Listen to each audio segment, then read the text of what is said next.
Para hadirin jamaah yang saya hormati dan yang saya muliakan,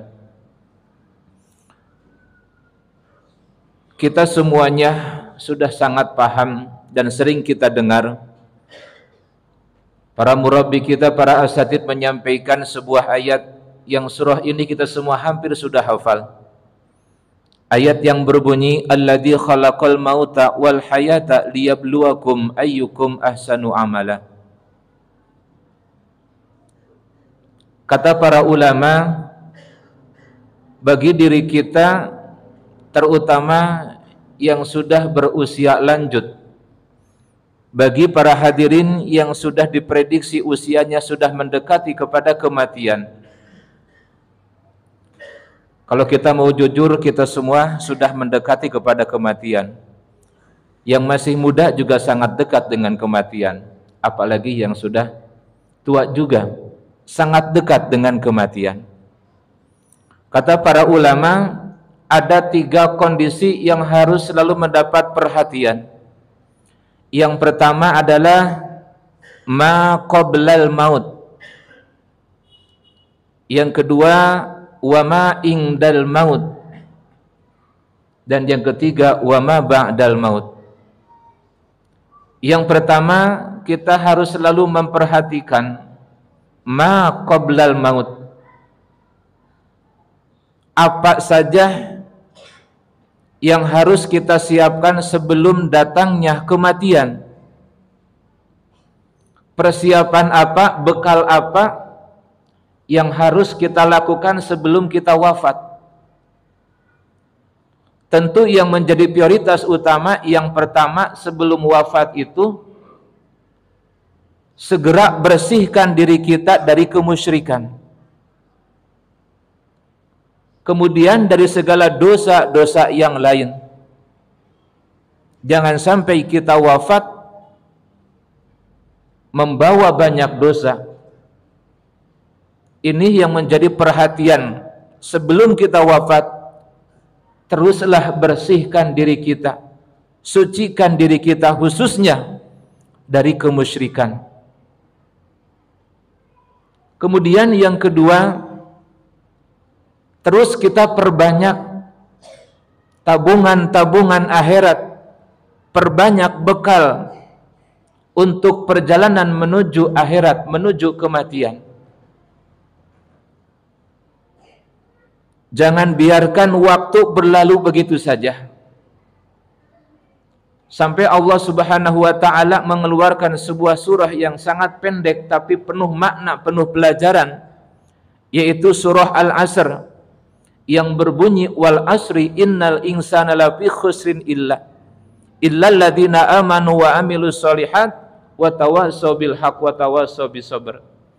Orang yang tidak akan merugi adalah orang yang sebelum wafat mampu mempertahankan iman, mempertahankan akidah. Kemudian yang kedua, mengisi kehidupan dengan amal soleh, dengan ibadah. Dan yang ketiga adalah orang yang gemar menerima dan gemar memberi dengan nasihat. Baik nasihat kesabaran maupun nasihat kebenaran. Ini kunci untuk menjaga sebelum wafat, agar kita tidak mengalami kerugian. Kuatkan ibadah, kuatkan akidah.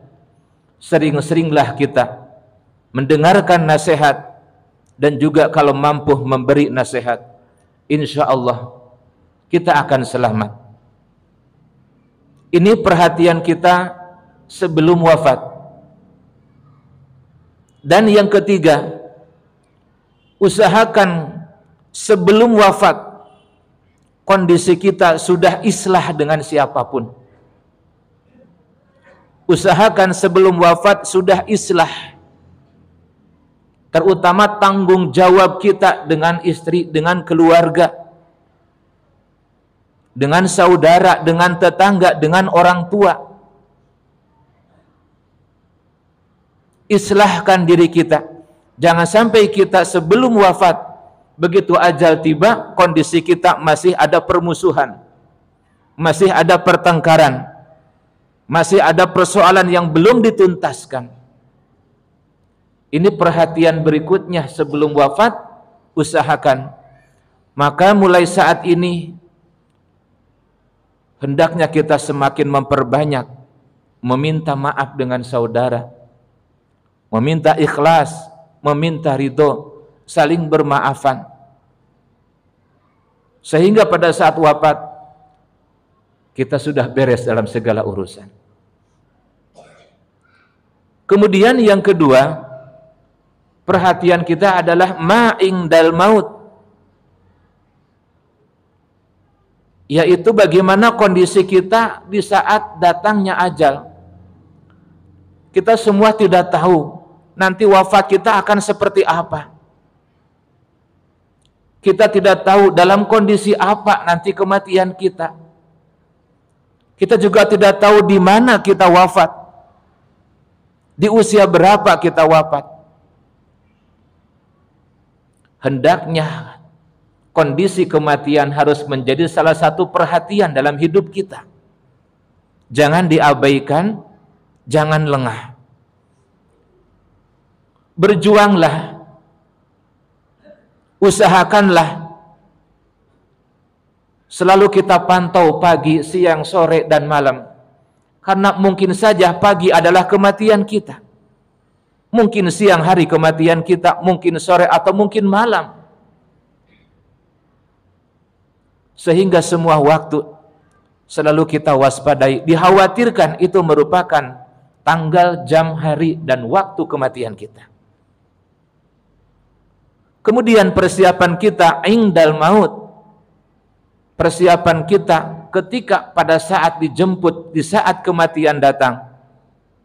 Bagaimana agar wafat kita dalam kondisi husnul khatimah? Bagaimana agar wafat kita dalam kondisi kita sedang berbuat baik? Bagaimana agar kita wafat dalam kondisi kita sedang tunduk, sedang menjauhi maksiat, sedang menjauhkan diri dari dosa? Betapa beruntungnya, bahagianya tatkala kita dijemput dalam kondisi sedang ibadah, atau sedang berbuat baik, atau sedang menjauhi dosa. Ketika datang kematian, insya Allah itu merupakan kematian yang baik. Salah satu ikhtiar kita agar kematian kita husnul khatimah, agar kematian kita baik, di antaranya adalah perbanyak doa.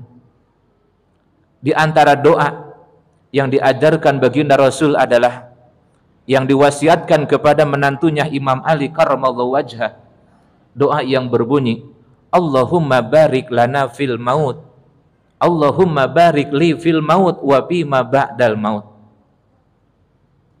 Bahkan dalam riwayat Siti Aisyah radhiyallahu anha, siapa orang yang mampu setiap hari bisa membaca doa tersebut sebanyak 25 kali, maka dijamin wafatnya husnul khatimah. Begitu juga baginda Rasul mengajarkan sebuah doa agar wafat husnul khatimah dengan berbunyi, Allahumma a'inni ala sakaratil maut. Ya Allah, tolonglah saya di saat sakaratul maut. Karena sakaratul maut merupakan perjuangan yang paling terberat dalam hidup. Cobaan terberat dalam hidup adalah saatnya kita menuju kematian. Waktu yang paling mendebarkan, yang paling mengkhawatirkan menjelang ajal tiba. Maka perbanyaklah hadirin doa agar wafat kita husnul khatimah. Kemudian di antara amalan yang membantu memperlancar, memudahkan agar husnul khatimah, jadilah manusia penolong dalam hidup. Jadilah manusia yang banyak memberi manfaat kepada orang yang membutuhkan. Karena ada sebuah hadis Rasul, wallahu fi aunil abdi makanal abdu fi auni akhi. Allah akan selalu menolong hambanya dalam kondisi apapun selama hamba itu juga punya jiwa penolong dalam hidupnya. Hanya orang yang ditolong oleh Allah yang akan wafatnya husnul khatimah. Maka bangunlah kita menjadi manusia yang dermawan, yang punya jiwa penolong dengan sesama.